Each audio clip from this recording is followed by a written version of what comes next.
The insurance company. स्वागत है आपका द फ्लॉलेस मूवी में। दोस्तों, मूवी की शुरुआत में दिखाया जाता है कि कोई अपना हाथ किचन में डालकर कुछ ढूंढ रहा है और फिर हम उसके हाथों में जेमस्टोन्स को देखते हैं और वो जेमस्टोन्स बिना कटे हुए हीरे होते हैं। मूवी के अगले सीन में हम लंदन के एक बिजी शहर को देखते हैं जहाँ पर एक बुजुर्ग औरत जिसका नाम लॉरा क्विन होता है वो एक कैफे में बैठकर किसी का इंतजार कर रही होती है। फिर वहाँ पर एक युवा न्यूज़पेपर रिपोर्टर आती है जिसका नाम कैसी होता है और वो लॉरा की कहानी लिखने की उम्मीद से ही वहाँ पर आई है।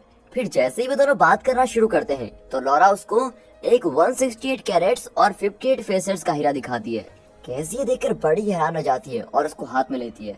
फिर लॉरा अपनी कहानी बताना शुरू करती है कि कैसे उसने ये हीरा 1960 में लंदन डायमंड कंपनी से चुराया था। और फिर हम मूवी में लंदन के 1960 के समय को देखते हैं जहाँ पर लॉरा एक यंग बिजनेस वुमेन है जो कि लंदन डायमंड कॉर्पोरेशन में मैनेजर का काम करती है, जबकि वो कंपनी पूरी तरह से मेल डोमिनेटेड होती है। और फिर वो एक बूढ़े क्लीनर जिसका नाम मिस्टर हॉब्स होता है उसको हेलो करती है। फिर हम आगे देखते हैं कि मिस्टर एटन नाम के आदमी के साथ छोटी ट्रॉलीज लिए दो आदमी उसके पीछे चल रहे होते हैं। फिर मिस्टर एटन एक बहुत ही बड़ी तिजोरी खोलता है और फिर वे डायमंड्स को ट्रॉली में डालकर लेके जाते हैं जहाँ पर उन हीरो की जांच की जाती है।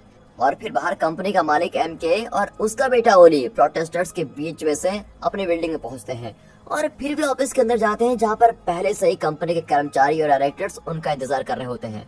और तभी वे अफ्रीका की माइन साइट पर मरे हुए 100 कर्मचारियों की न्यूज पर बात करते हैं। लॉरा एमके को बताती है कि कंपनी की खराब प्रेस के कारण रशियंस हमारी कंपनी के साथ संबंध तोड़ सकते हैं। और फिर एमके पीटर बोलेंड को न्यू मैनेजिंग डायरेक्टर बनाने की घोषणा करता है। और लॉरा को केवल इसलिए नहीं चुना गया था क्योंकि एक औरत को मैनेजिंग डायरेक्टर बनाकर कंपनी अपनी परंपरा को नहीं तोड़ सकती थी। अब बाद में हम देखते हैं कि मिस्टर हॉब्स लॉरा के ऑफिस में जाता है और वो उसको बोलता है कि उसका विश्वास है कि लोगों को किसी से भी नहीं डरना चाहिए और वो जो कुछ भी चाहते हैं उसको ले लेना चाहिए।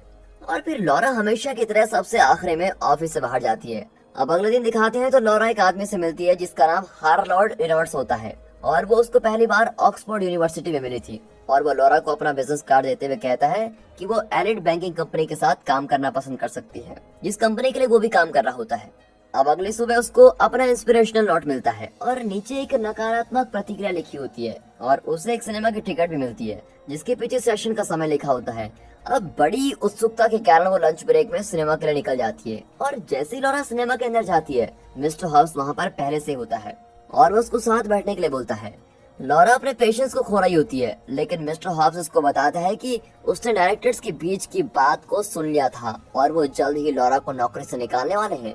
फिर वो उसको एक प्लान के बारे में बताता है जिसमें वो कुछ हीरो को चुराकर बहुत ही अमीर बन जाएंगे। लेकिन लॉरा को मिस्टर हॉब्स पर यकीन नहीं होता और वो सोचती है कि इस पर विश्वास किया जाए या नहीं। और फिर वो उसको चेतावनी देती है कि अगर वो ऐसा करेगा तो वो कभी नहीं बच पाएगा। अब बाद में काम पर लॉरा को उसका टर्मिनेशन लेटर मिलता है जिसके कारण वो अगले जॉब के लिए हार्लॉर्ड रिनॉट से मिलने का समय तय करती है। और फिर हम देखते हैं कि लॉरा रेस्टोरेंट में हार्लॉर्ड के साथ बैठी हुई है और वो बोलता है कि उसकी कंपनी उसको जॉब नहीं दे सकती क्योंकि वो जॉब के लिए एक अयोग्य है। और तब लॉरा को लगता है कि उसकी कंपनी ने उसके बारे में बहुत ही कुछ गलत बातें फैला दी हैं। और फिर उसी रात वो सोफे पर सो जाती है और उसको एक बहुत ही डरावना सपना आता है जिसमें वो कंपनी से हीरो को चुराने की कोशिश कर रही है और गार्ड्स उसको पकड़ लेते हैं। अब अगली शाम को वो हॉब्स का पता लगाने के लिए कुत्तों की दौड़ में जाती है और वो हॉब्स से पूछती है कि वो कंपनी को कैसे लूट सकते हैं। वो उसको अपने अपार्टमेंट में लेके जाता है और वहाँ पर प्लान को बताता है और कहता है कि तिजोरी के कोड हर वीक बदले जाते हैं और उस कोड को ढूंढने के लिए लॉरा की जरूरत होती है जो कोड एमके के घर पर होते हैं। हॉब्स लॉरा को बताता है कि जब वो रशियंस के मनोरंजन के लिए एमके के घर में एक फंक्शन में जाएगी तो उसे वहाँ पर तिजोरी के कोड्स को खोजना होगा। वो बताता है कि वो अपने ड्रिंक्स थर्मस में बहुत सारे हीरे ले जा सकते हैं और जिससे वो बहुत ही अमीर बन जाएंगे। फिर हम देखते हैं कि उस फंक्शन की रात को लॉरा एमके के दूसरे कमांड के साथ बात कर रही होती है जिसका नाम मिस्टर जेमसन होता है और वो लॉरा को बताता है कि कैसे सर सिंगलर कंपनी के डायरेक्टर को एक बार हेल्थ इंश्योरेंस घोटाले में फंसाया गया था लेकिन उस पर कोई मुकदमा नहीं चला गया। उसके बाद एमके उसे रशियन डायमंड अथॉरिटी के हेड डिमित्रिव से मिलाता है और डिमित्रिव लॉरा को डांस करने के लिए पूछता है।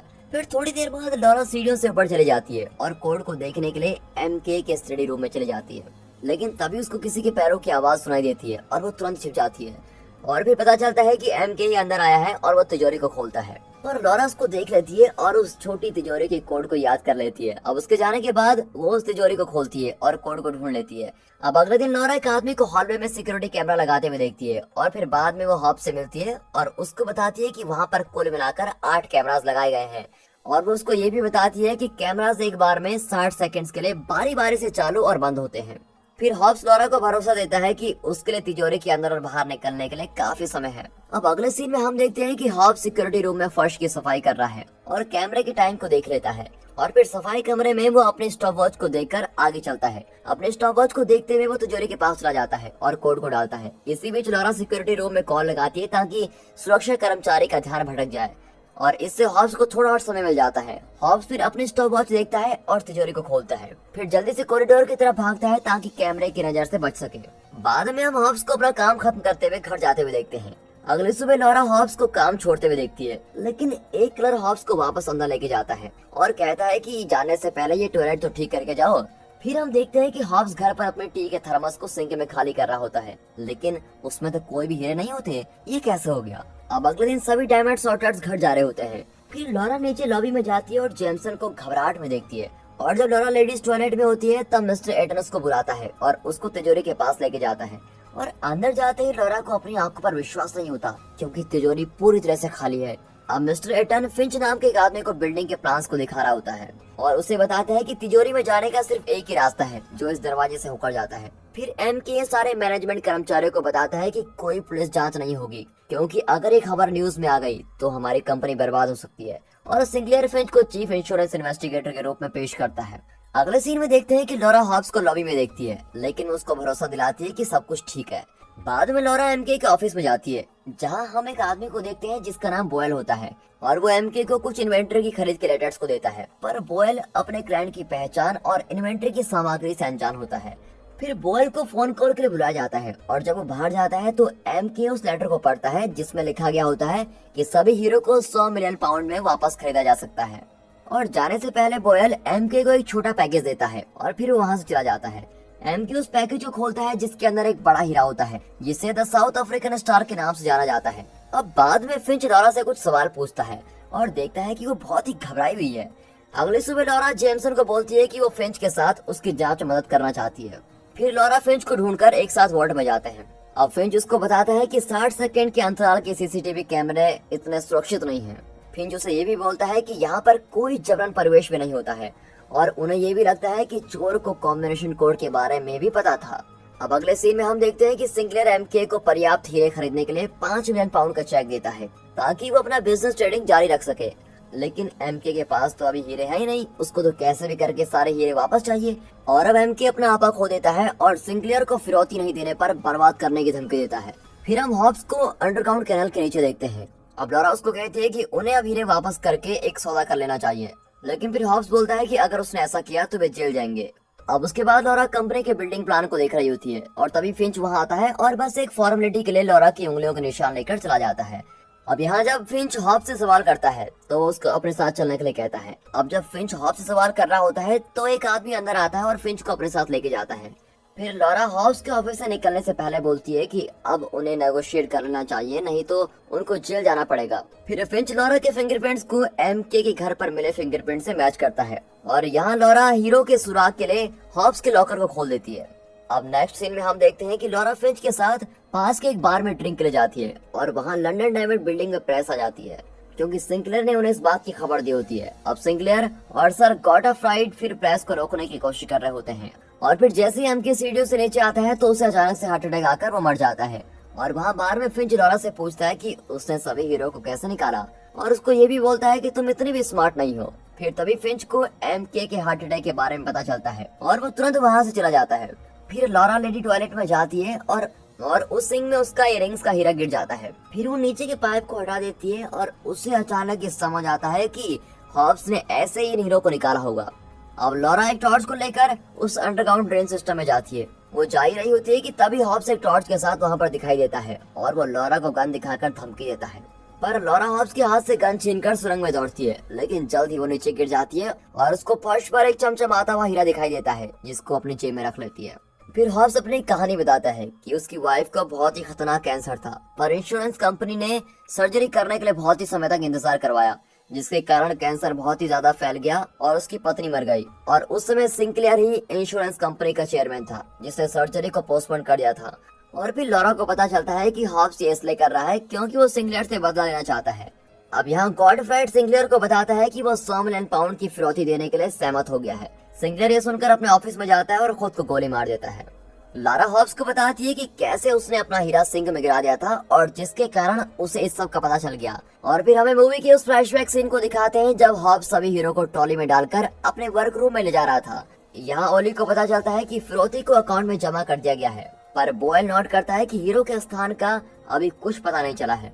और हम देखते हैं कि कैसे हॉब्स ने हीरो को सिंक के नीचे डाल दिया था और वो साउथ अफ्रीकन स्टार हीरा टॉयलेट के तल में फंस गया था, जिसके कारण हॉब्स को उसको साफ करने के लिए कहा गया था।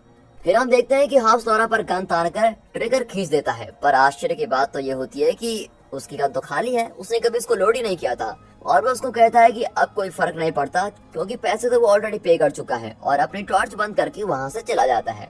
फिर लॉरा सुरंग से नीचे उतरती है और कोने के चारों ओर देखती है और उसको वहाँ पर हीरे का एक ढेर मिलता है। और फिर हम कुछ आदमियों को उस सुरंग में देखते हैं, और जबकि लॉरा एक कंबल में लिपटकर बैठी भी होती है। और फिर फिंच उसके पास आता है और कहता है कि मेरी 5% की फीस तो कम हो गई क्योंकि हीरे तुम्हें मिले हैं। अब लॉरा अपना अपराध स्वीकार करने वाली होती है, लेकिन फिंच उसको रोक देता है और उसको बोलता है कि वो उसका जीवन सलाखों के पीछे बीतते हुए नहीं देख सकता, और अलविदा बोलकर चला जाता है। फिर लॉरा को अपनी जेब में रखा हुआ बड़ा हीरा याद आता है, लेकिन वो उसको अपने पास रखने का फैसला करती है। अब अगले सीन में ओली प्रेस को बताता है कि हीरे चोरी नहीं हुए थे और डिमित्रिव कंपनी के साथ फिर से संबंधों के लिए कॉन्ट्रैक्ट पर साइन कर देता है। और प्रेजेंट टाइम में दिखाया जाता है कि लॉरा कैसी के साथ बात कर रही होती है और उसको बताती है उसने 1 महीने बाद ही कंपनी को छोड़ दिया था और उसे स्विस बैंक से एक लेटर मिला था जिसमें उसको बताया जाता है कि उसके अकाउंट में 100 मिलियन पाउंड जमा किए गए हैं। और फिर लॉरा कैसी को अपनी कहानी की एक स्क्रिप्ट भी देती है ताकि इस कहानी से दूसरी औरतों को प्रेरित किया जा सके। और अंत में हम देखते हैं कि कैसे लॉरा ने सारे पैसों को पूरी दुनिया में दान कर दिया है, और हम लॉरा की एक तस्वीर उसके पति उसकी बेटी के साथ देखते हैं। फिर कैसी उस फायर स्क्रिप्ट के अंतिम शब्दों को पढ़ती है, ये दुनिया अद्भुत है और आप देने वाले होंगे या लेने वाले। कैसी लॉरा की तलाश के लिए बाहर जाती है, लेकिन वो पहले ही वहाँ से जा चुकी होती है। और दोस्तों यहाँ पर ये मूवी खत्म होती है।